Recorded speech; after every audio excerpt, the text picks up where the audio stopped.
कई बार बहुत। मेरे प्यारे देशवासियों, नमस्कार। अक्सर मन की बात में आपके प्रश्नों की बौछार रहती है। इस बार मैंने सोचा कि कुछ अलग किया जाए। मैं आपसे प्रश्न करूं, तो ध्यान से सुनिए मेरे सवाल। ओलंपिक में इंडिविजुअल गोल्ड जीतने वाला पहला भारतीय कौन था? ओलंपिक के कौन से खेल में भारत ने अब तक सबसे ज्यादा मेडल जीते हैं? ओलंपिक में किस खिलाड़ी ने सबसे ज्यादा पदक जीते हैं? साथियों, आप मुझे जवाब भेजे न भेजे, पर माय गॉव में ओलंपिक्स पर जो क्विज है उसमें प्रश्नों के उत्तर देंगे तो कई सारे इनाम जीतेंगे। ऐसे बहुत सारे प्रश्न माय गॉव के रोड टू टोक्यो क्विज में है। आप रोड टू टोक्यो क्विज में भाग लें। भारत ने पहले कैसा परफॉर्म किया है, हमारी टोक्यो ओलंपिक्स के लिए अब क्या तैयारी है, ये सब खुद जाने और दूसरों को भी बताएं। मैं आप सबसे आग्रह करना चाहता हूं कि आप इस क्विज कंपटीशन में जरूर हिस्सा लीजिए। साथियों, जब बात टोक्यो ओलंपिक्स की हो रही हो तो भला मिल्खा सिंह जी जैसे लीजेंडरी एथलीट को कौन भूल सकता है। कुछ दिन पहले ही कोरोना ने उन्हें हमसे छीन लिया। जब वे अस्पताल में थे तो मुझे उनसे बात करने का अवसर मिला था। बात करते हुए मैंने उनसे आग्रह किया था। मैंने कहा था कि आपने तो 1964 में टोक्यो ओलंपिक्स में भारत का प्रतिनिधित्व किया था, इसलिए इस बार जब हमारे खिलाड़ी ओलंपिक्स के लिए टोक्यो जा रहे हैं तो आपको हमारे एथलीट्स का मनोबल बढ़ाना है, उन्हें अपने संदेश से प्रेरित करना है। वो खेल को लेकर इतना समर्पित और भावुक थे कि बीमारी में भी उन्होंने तुरंत ही इसके लिए हामी भर दी। लेकिन दुर्भाग्य से नियति को कुछ और मंजूर था। मुझे आज भी याद है, 2014 में वो सूरत आए थे। हम लोगों ने एक नाइट मैराथन का उद्घाटन किया था। उस समय उनसे जो गपशप हुई, खेलों के बारे में जो बात हुई, उससे मुझे भी बहुत प्रेरणा मिली थी। हम सब जानते हैं कि मिल्खा सिंह जी का पूरा परिवार स्पोर्ट्स को समर्पित रहा है, भारत का गौरव बढ़ाता रहा है। साथियों, जब टैलेंट, डेडिकेशन, डिटर्मिनेशन और स्पोर्ट्समैन स्पिरिट एक साथ मिलते हैं, तब जाकर कोई चैंपियन बनता है। हमारे देश में तो अधिकांश खिलाड़ी छोटे छोटे शहरों, कस्बों, गांवों से निकल करके आते हैं। टोक्यो जा रहे ओलंपिक दल में भी कई ऐसे खिलाड़ी शामिल हैं जिनका जीवन बहुत प्रेरित करता है। हमारे प्रवीण जाधव जी के बारे में आप सुनेंगे तो आपको भी लगेगा कि कितने कठिन संघर्षों से गुजरते हुए प्रवीण जी यहाँ पहुंचे हैं। प्रवीण जाधव जी महाराष्ट्र के सातारा जिले के एक गांव के रहने वाले हैं। वो आर्चरी के बेहतरीन खिलाड़ी हैं। उनके माता पिता मजदूरी कर परिवार चलाते हैं और अब उनका बेटा अपना पहला ओलंपिक्स खेलने टोक्यो जा रहा है। ये सिर्फ उनके माता पिता ही नहीं, हम सभी के लिए कितने गौरव की बात है। ऐसे ही एक और खिलाड़ी हैं हमारी नेहा गोयल जी। नेहा टोक्यो जा रही महिला हॉकी टीम की सदस्य हैं। उनकी माँ और बहनें साइकिल की फैक्ट्री में काम करके परिवार का खर्च जुटाती हैं। नेहा की तरह ही दीपिका कुमारी जी के जीवन का सफर भी उतार चढ़ाव भरा रहा है। दीपिका के पिता ऑटो रिक्शा चलाते हैं और उनकी माँ नर्स हैं। और अब देखिए, दीपिका अब टोक्यो ओलंपिक्स में भारत की तरफ से एकमात्र महिला तीरंदाज है। कभी विश्व की नंबर 1 तीरंदाज रही दीपिका के साथ हम सबकी शुभकामना है। साथियों, जीवन में हम जहां भी पहुंचते हैं, जितनी भी ऊंचाई प्राप्त करते हैं, जमीन से ये जुड़ाव हमेशा हमें अपनी जड़ों से बांधे रखता है। संघर्ष के दिनों के बाद मिली सफलता का आनंद भी कुछ और ही होता है। टोक्यो जा रहे हमारे खिलाड़ियों ने बचपन में साधनों संसाधनों की हर कमी का सामना किया, लेकिन वो डटे रहे, जुटे रहे। उत्तर प्रदेश के मुजफ्फरनगर की प्रियंका गोस्वामी जी का जीवन भी बहुत सीख देता है। प्रियंका के पिता बस कंडक्टर है। बचपन में प्रियंका को वो बैग बहुत पसंद था जो मेडल पाने वाली खिलाड़ियों को मिलता है। इसी आकर्षण में उन्होंने पहली बार रेस वॉकिंग प्रतियोगिता में हिस्सा लिया था। अब आज वो इसकी बड़ी चैंपियन है। जैवलिन थ्रो में भाग लेने वाले शिवपाल सिंह जी बनारस के रहने वाले हैं। शिवपाल जी का तो पूरा परिवार ही इस खेल से जुड़ा हुआ है। इनके पिता, चाचा और भाई सभी भाला फेंकने में एक्सपर्ट हैं। परिवार की यही परंपरा उनके लिए टोक्यो ओलंपिक्स में काम आने वाली है। टोक्यो ओलंपिक के लिए जा रहे हैं चिराग शेट्टी और उनके पार्टनर सात्विक साईराज का हौसला भी प्रेरित करने वाला है। हाल ही में चिराग के नाना जी का कोरोना से निधन हो गया था। सात्विक भी खुद पिछले साल कोरोना पॉजिटिव हो गए थे, लेकिन इन मुश्किलों के बाद भी ये दोनों मेंस डबल शटल कंपटीशन में अपना सर्वश्रेष्ठ देने की तैयारी में जुटे हैं।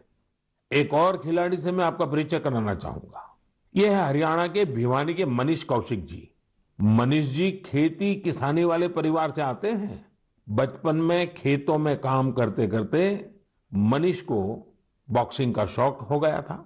आज ये शौक उन्हें टोक्यो ले जा रहा है। एक और खिलाड़ी हैं सीए भवानी देवी जी। नाम भवानी है और ये तलवारबाजी में एक्सपर्ट है। चेन्नई के रहने वाली भवानी पहली भारतीय फेंसर है जिन्होंने ओलंपिक में क्वालिफाई किया है। मैं कहीं पढ़ रहा था कि भवानी जी की ट्रेनिंग जारी रहे, इसके लिए उनकी मां ने अपने गहने तक गिरवी रख दिए थे। साथियों, ऐसे तो अनगिनत नाम है, लेकिन मन की बात में मैं आज कुछ ही नामों का जिक्र कर पाया हूं।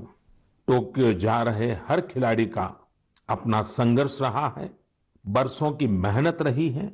वो सिर्फ अपने लिए ही नहीं जा रहे, बल्कि देश के लिए जा रहे हैं। इन खिलाड़ियों को भारत का गौरव भी बढ़ाना है और लोगों का दिल भी जीतना है।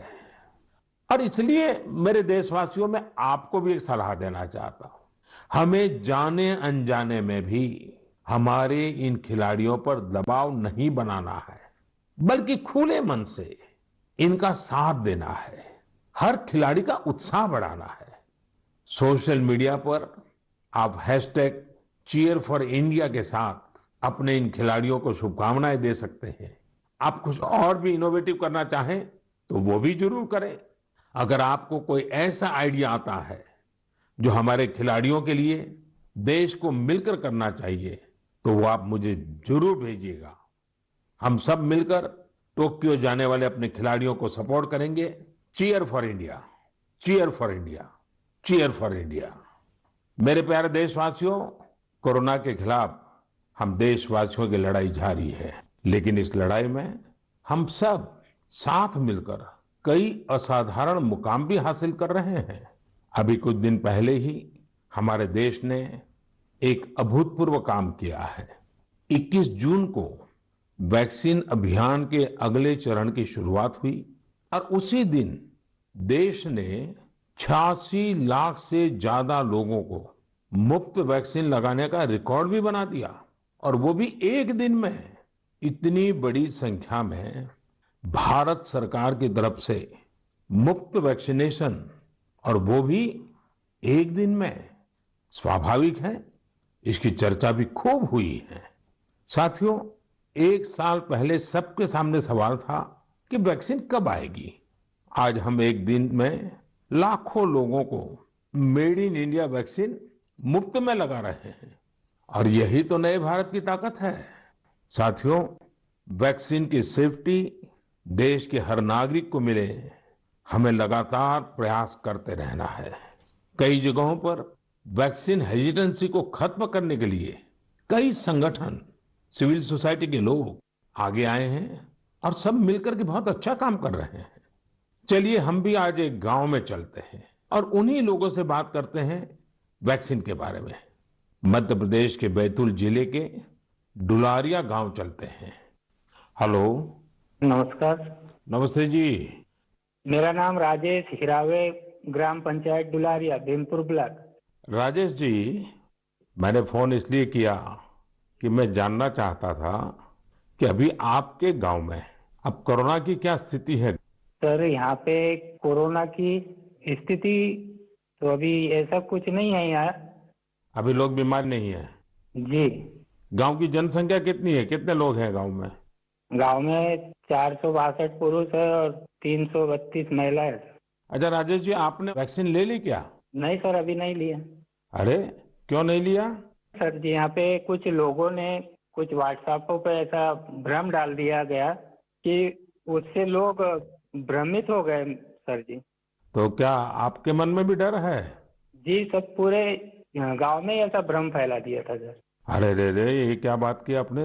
देखिए राजेश जी, जी। मेरा आपको भी और मेरे सभी गांव के भाई बहनों को यही कहना है कि डर है तो निकाल दीजिए।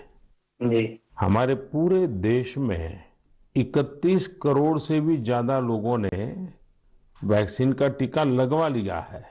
जी। आपको पता है ना, मैंने खुद ने भी दोनों डोज लगवा लिए हैं। जी सर। अरे मेरी माँ तो करीब करीब 100 साल की है, उन्होंने भी दोनों डोज लगवा लिए हैं। कभी कभी किसी को इससे बुखार वगैरह आता है, पर वो बहुत मामूली होता है, कुछ घंटों के लिए ही होता है। देखिए, वैक्सीन नहीं लेना बहुत खतरनाक हो सकता है। जी। इससे आप खुद को तो खतरे में डालते ही हैं, साथ ही में परिवार और गांव को भी खतरे में डाल सकते हैं। जी। और राजेश, इसलिए जितना जल्दी हो सके वैक्सीन लगवा लीजिए और गांव में सबको बताइए कि भारत सरकार की तरफ से मुफ्त वैक्सीन दी जा रही है और 18 वर्ष से ऊपर के सभी लोगों के लिए ये मुफ्त वैक्सीनेशन है। जी। जी। तो ये आप भी गांव में लोगों को बताइए। और गांव में ये डर का तो माहौल का कोई कारण ही नहीं है। कारण यही सर, कुछ लोगों ने ऐसी गलत अफवाह फैला दी जिससे लोग बहुत ही भयभीत हो गए। उसका उदाहरण देते, जैसा उस वैक्सीन को लगाने से बुखार आना, बुखार से और बीमारी फैल जाना, मतलब आदमी की मौत हो जाना, यहाँ तक के वो अफवाह फैला।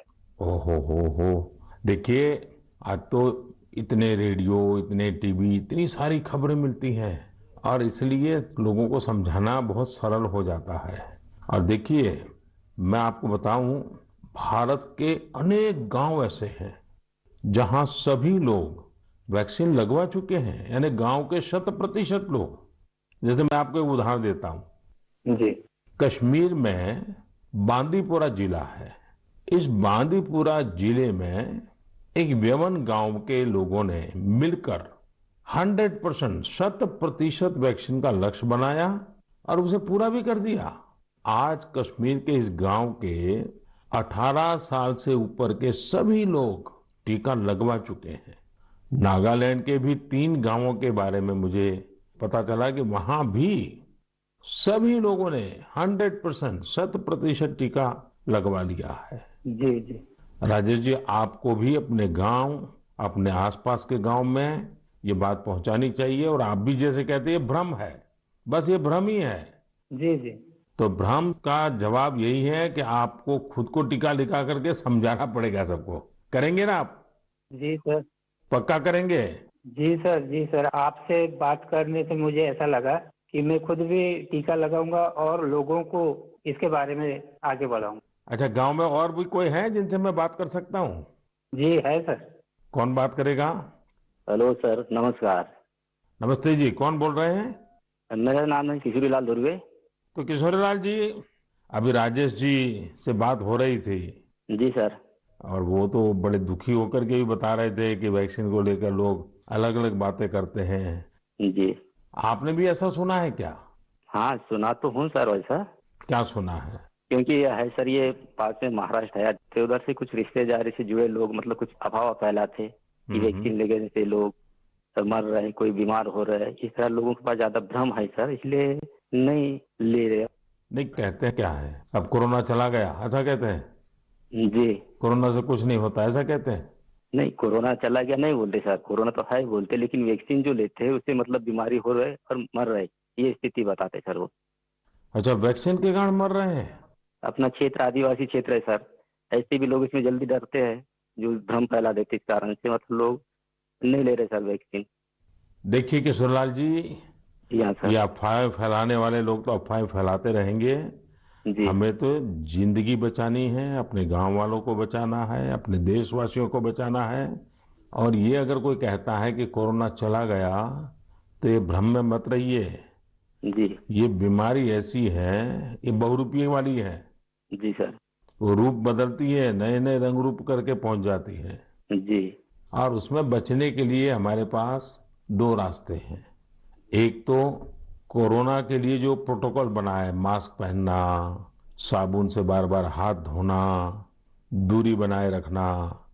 और दूसरा रास्ता है, इसके साथ साथ वैक्सीन का टीका लगवाना, वो भी एक अच्छा सुरक्षा कवच है, तो उसकी चिंता करिए। जी अच्छा किशोरलाल जी, ये बताइए, जी सर। जब लोग आपसे बातें करते तो आप कैसे समझाते हैं लोगों को? आप समझाने का काम करते हैं कि आप भी अफवाह में आ जाते हैं? अरे समझाए क्या, वो लोग ज्यादा हो जाते सर, तो हम भी भयभीत में आ जाते ना सर। देखिए किशोरलाल जी, मेरी आपसे बात हुई है, आज आप मेरे साथी हैं। जी सर। आपको डरना नहीं है और लोगों के डर को भी निकालना है। निकालोगे? जी निकालेंगे सर, लोगों के डर को भी निकालेंगे सर, मैं स्वयं भी खुद लगाऊंगा। देखिए, अफवाहों पर बिल्कुल ध्यान न दें। जी आप जानते हैं हमारे वैज्ञानिकों ने कितनी मेहनत करके वैक्सीन बनाई है। हाँ जी सर। साल भर रात दिन इतने बड़े बड़े वैज्ञानिकों ने काम किया है। और इसलिए हमें विज्ञान पे भरोसा करना चाहिए, वैज्ञानिकों पर भरोसा करना चाहिए। और ये झूठ फैलाने वाले लोगों को बार बार समझाना चाहिए कि देखिए भाई, ऐसा नहीं होता है, इतने लोगों ने वैक्सीन ले लिया है, कुछ नहीं होता है। जी और अफवाहों से बहुत बच करके रहना चाहिए, गांव को भी बचाना चाहिए। जी और राजेश जी, किशोरलाल जी, आप जैसे साथियों को तो मैं कहूंगा कि आप अपने ही गांव में नहीं और गांवों में भी इन अफवाहों को रोकने का काम कीजिए और लोगों को बताइए मेरे से बात हुई है। जी सर। बता दीजिए, मेरा नाम बता दीजिए। बताएंगे सर, और समझाएंगे लोगों को, और स्वयं भी लेंगे। देखिए, आपके पूरे गांव को मेरी तरफ से शुभकामनाएं दीजिए। जी सर। और सभी से कहिए कि जब भी अपना नंबर आए, जी वैक्सीन जरूर लगवाएं। ठीक है सर। मैं चाहूंगा कि गांव की महिलाओं को, हमारी माताओं बहनों को जी सर। इस काम में ज्यादा से ज्यादा जोड़िए और सक्रियता के साथ उनको साथ रखिए। जी कभी कभी माताएं बहनें बात कहती है ना, लोग जल्दी मान जाते हैं। जी आपके गांव में जब टीकाकरण पूरा हो जाए तो मुझे बताएंगे आप? हाँ बताएंगे सर। पक्का बताएंगे? जी देखिए, मैं इंतजार करूंगा आपकी चिट्ठी का। जी सर। चलिए राजेश जी, किशोर जी, बहुत बहुत धन्यवाद, आपसे बात करने का मौका मिला। धन्यवाद सर, आपने हम बात किया है, बहुत बहुत धन्यवाद आपको भी। साथियों, कभी ना कभी ये विश्व के लिए केस स्टडी का विषय बनेगा कि भारत के गांव के लोगों ने, हमारे वनवासी आदिवासी भाई बहनों ने इस कोरोना काल में किस तरह अपने सामर्थ्य और सूझबूझ का परिचय दिया। गांव के लोगों ने क्वारंटाइन सेंटर बनाए, स्थानीय जरूरतों को देखते हुए कोविड प्रोटोकॉल बनाए। गांव के लोगों ने किसी को भूखा नहीं सोने दिया, खेती का काम भी रुकने नहीं दिया। नजदीक के शहरों में दूध, सब्जियां, ये सब हर रोज पहुंचता रहे, ये भी गांव ने सुनिश्चित किया। यानी खुद को संभाला, औरों को भी संभाला। ऐसे ही हमें वैक्सीनेशन अभियान में भी करते रहना है। हमें जागरूक रहना भी है और जागरूक करना भी है। गांव में हर एक व्यक्ति को वैक्सीन लग जाए, ये हर गांव का लक्ष्य होना चाहिए। याद रखिए, और मैं तो आपको खास रूप से कहना चाहता हूं, आप एक सवाल अपने मन में पूछिए। हर कोई सफल होना चाहता है, लेकिन निर्णायक सफलता का मंत्र क्या है? निर्णायक सफलता का मंत्र है निरंतरता। इसलिए हमें सुस्त नहीं पड़ना है, किसी भ्रांति में नहीं रहना है। हमें सतत प्रयास करते रहना है, कोरोना पर जीत हासिल करनी है। मेरे प्यारे देशवासियों, हमारे देश में अब मानसून का सीजन भी आ गया है। बादल जब बरसते हैं तो केवल हमारे लिए नहीं बरसते, बल्कि बादल आने वाली पीढ़ियों के लिए भी बरसते हैं। बारिश का पानी जमीन में जाकर इकट्ठा भी होता है, जमीन के जल स्तर को भी सुधारता है, और इसलिए मैं जल संरक्षण को देश सेवा का ही एक रूप मानता हूं। आपने भी देखा होगा, हम में से कई लोग इस पुण्य को अपनी जिम्मेदारी मानकर लगे रहे हैं। ऐसे ही एक शख्स हैं उत्तराखंड के पौड़ी गढ़वाल के सच्चिदानंद भारती जी। भारती जी एक शिक्षक हैं और उन्होंने अपने कार्यों से भी लोगों को बहुत अच्छी शिक्षा दी है। आज उनकी मेहनत से ही पौड़ी गढ़वाल के उफरैंखाल क्षेत्र में पानी का बड़ा संकट समाप्त हो गया। जहां लोग पानी के लिए तरसते थे, वहां आज साल भर जल की आपूर्ति हो रही है। साथियों, पहाड़ों में जल संरक्षण का एक पारंपरिक तरीका रहा है, जिसे चाल खाल भी कहा जाता है, यानी पानी जमा करने के लिए बड़ा सा गड्ढा खोदना। इस परंपरा में भारती जी ने कुछ नए तौर तरीकों को जोड़ दिया। उन्होंने लगातार छोटे बड़े तालाब बनवाए। इससे न सिर्फ उफरैंखाल की पहाड़ी हरी भरी हुई, बल्कि लोगों की पेयजल की दिक्कत भी दूर हो गई। आप ये जानकर हैरान रह जाएंगे कि भारती जी ऐसी 30,000 से अधिक जल तलैया बनवा चुके हैं। 30,000। उनका ये भगीरथ कार्य आज भी जारी है और अनेक लोगों को प्रेरणा दे रहे हैं।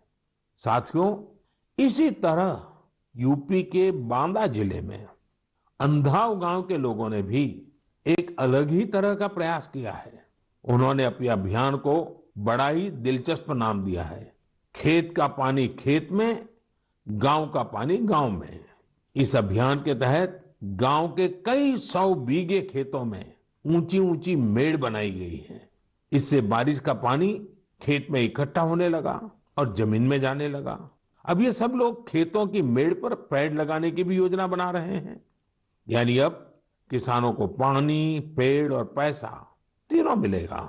अपने अच्छे कार्यों से पहचान तो उनके गांव की दूर दूर तक वैसे भी हो रही है।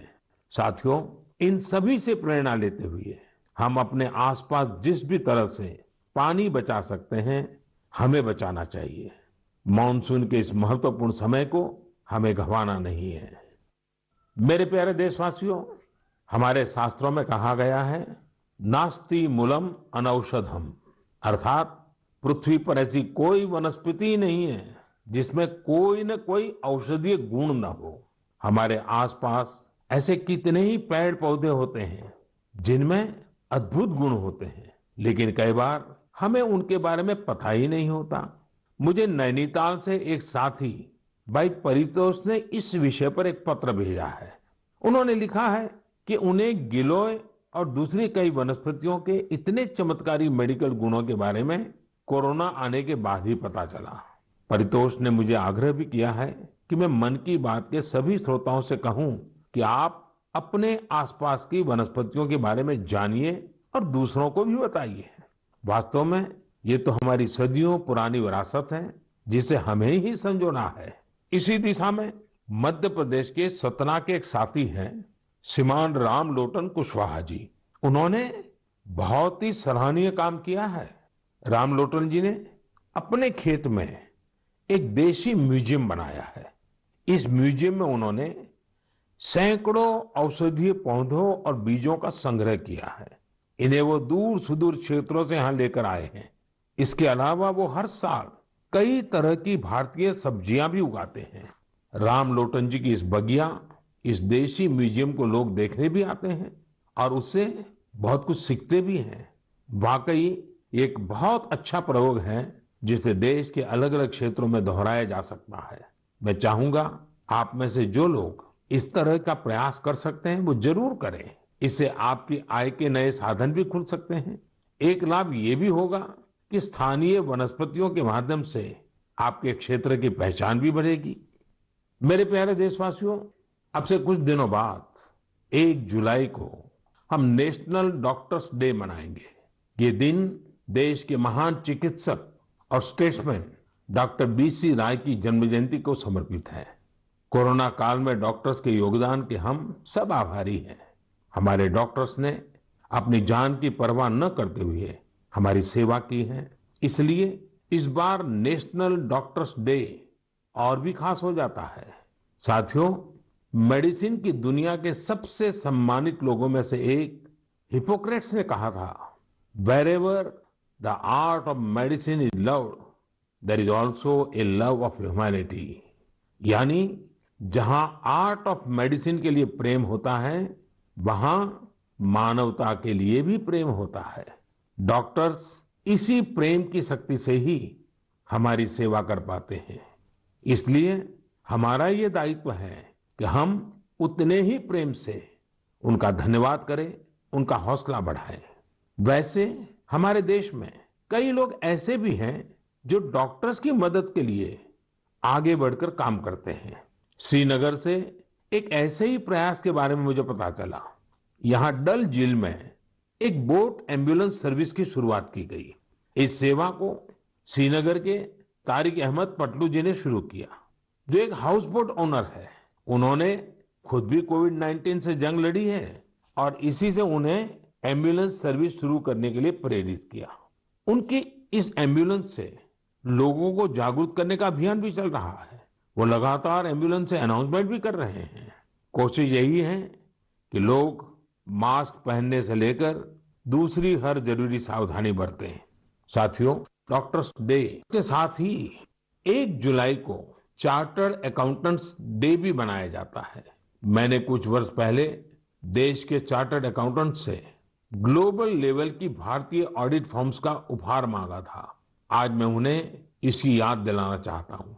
अर्थव्यवस्था में पारदर्शिता लाने के लिए चार्टर्ड अकाउंटेंट्स बहुत अच्छी और सकारात्मक भूमिका निभा सकते हैं। मैं सभी चार्टर्ड अकाउंटेंट्स, उनके परिवार के सदस्यों को अपनी शुभकामनाएं देता हूं। मेरे प्यारे देशवासियों, कोरोना के खिलाफ भारत की लड़ाई की एक बड़ी विशेषता है। इस लड़ाई में देश के हर व्यक्ति ने अपनी भूमिका निभाई है।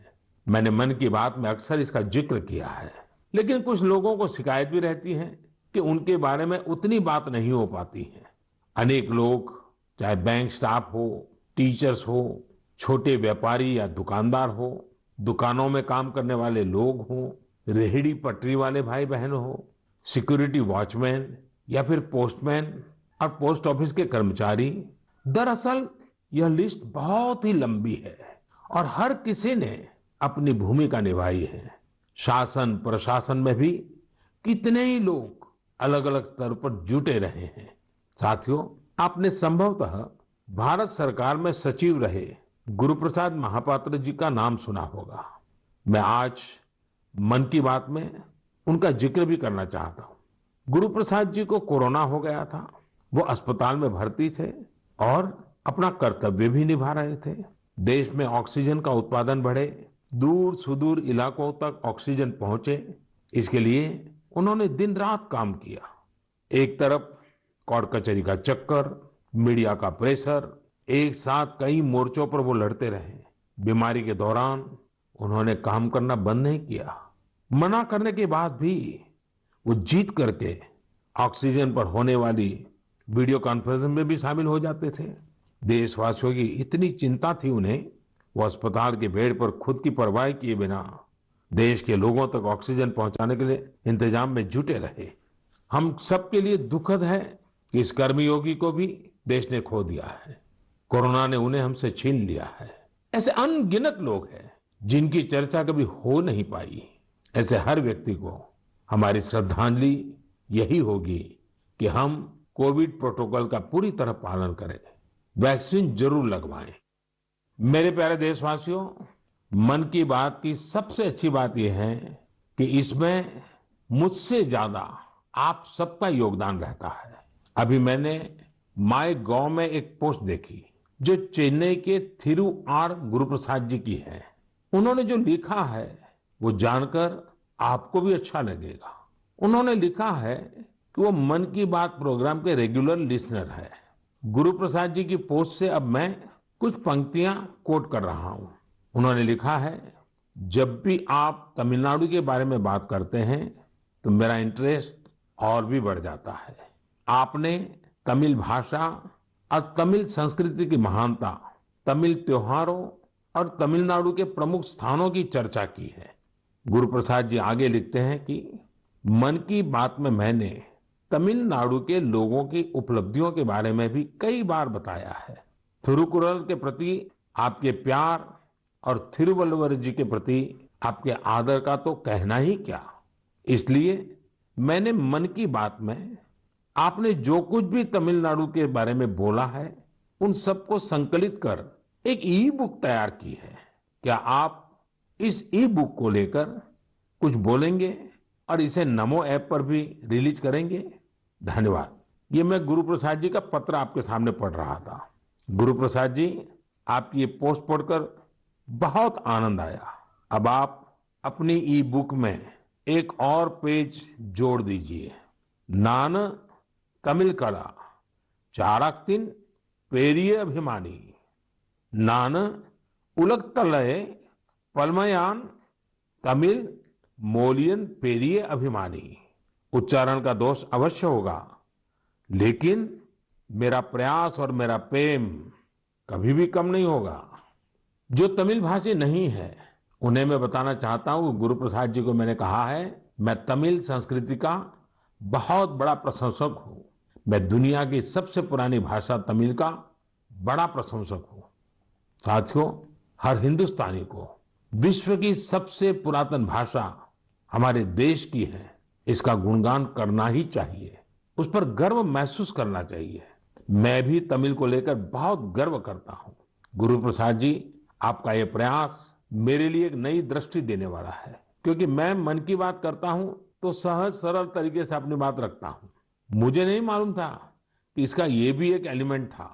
आपने जब पुरानी सारी बातों को इकट्ठा किया तो मैंने भी उसे एक बार नहीं बल्कि 2 बार पढ़ा। गुरु प्रसाद जी, आपकी इस बुक को मैं नमो ऐप पर जरूर अपलोड करवाऊंगा। भविष्य के प्रयासों के लिए आपको बहुत बहुत शुभकामनाएं। मेरे प्यारे देशवासियों, आज हमने कोरोना की कठिनाइयों और सावधानियों पर बात की। देश और देशवासियों की कई उपलब्धियों पर भी चर्चा की। अब एक और बड़ा अवसर भी हमारे सामने है। 15 अगस्त भी आने वाला है। आजादी के 75 वर्ष का अमृत महोत्सव हमारे लिए बहुत बड़ी प्रेरणा है। हम देश के लिए जीना सीखें। आजादी की जंग देश के लिए मरने वालों की कथा है। आजादी के बाद के इस समय को हमें देश के लिए जीने वालों की कथा बनाना है। हमारा मंत्र होना चाहिए इंडिया फर्स्ट। हमारे हर फैसले, हर निर्णय का आधार होना चाहिए इंडिया फर्स्ट। साथियों, अमृत महोत्सव में देश ने कई सामूहिक लक्ष्य भी तय किए हैं। जैसे हमें अपने स्वाधीनता सेनानियों को याद करते हुए उनसे जुड़े इतिहास को पुनर्जीवित करना है। आपको याद होगा कि मन की बात में मैंने युवाओं से स्वाधीनता संग्राम पर इतिहास लेखन करके शोध करने इसकी अपील की थी। मकसद ये था कि युवा प्रतिभाएं आगे आए, युवा सोच, युवा विचार सामने आए, युवा कलम नई ऊर्जा के साथ लेखन करे। मुझे ये देखकर बहुत अच्छा लगा कि बहुत ही कम समय में 2500 से ज्यादा युवा इस काम को करने के लिए आगे आए हैं। साथियों, दिलचस्प बात यह है, 19वीं 20वीं शताब्दी के जंग की बात तो आमतौर पर होती रहती है, लेकिन खुशी इस बात की है कि 21वीं सदी में जो युवा पैदा हुए हैं, 21वीं सदी में जिनका जन्म हुआ है, ऐसे मेरे नौजवान साथियों ने 19वीं और 20वीं शताब्दी की आजादी की जंग को लोगों के सामने रखने का मोर्चा संभाला है। इन सभी लोगों ने माईगॉव पर इसका पूरा ब्यौरा भेजा है। ये लोग हिंदी, इंग्लिश, तमिल, कन्नड़ा, बांग्ला, तेलुगु, मराठी, मलयालम, गुजराती ऐसी देश की अलग अलग भाषाओं में स्वाधीनता संग्राम पर लिखेंगे। कोई स्वाधीनता संग्राम से जुड़े रहे अपने आसपास के स्थानों की जानकारी जुटा रहा है, तो कोई आदिवासी स्वाधीनता सेनानियों पर किताब लिख रहा है। एक अच्छी शुरुआत है। मेरा आप सभी से अनुरोध है कि अमृत महोत्सव से जैसे भी जुड़ सकते हैं जरूर जुड़े। ये हमारा सौभाग्य है कि हम आजादी के 75 वर्ष के पर्व का साक्षी बन रहे हैं। इसलिए अगली बार जब हम मन की बात में मिलेंगे तो अमृत महोत्सव की और तैयारियों पर भी बात करेंगे।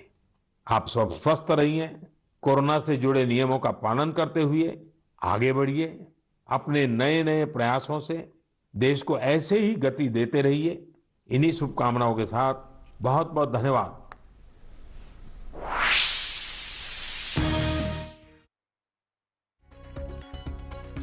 तो प्रधानमंत्री नरेंद्र मोदी के मन की बात को आप लाइव सुन रहे थे। 78वां संस्करण वैक्सीन की दोनों डोज लगवाएंगे। यहां पर प्रधानमंत्री ने कहा देश के लोगों को मुफ्त में वैक्सीन दी जा रही है। कई बातों का जिक्र उन्होंने अपनी मन की बात के कार्यक्रम में किया। वैक्सीन का डर मन से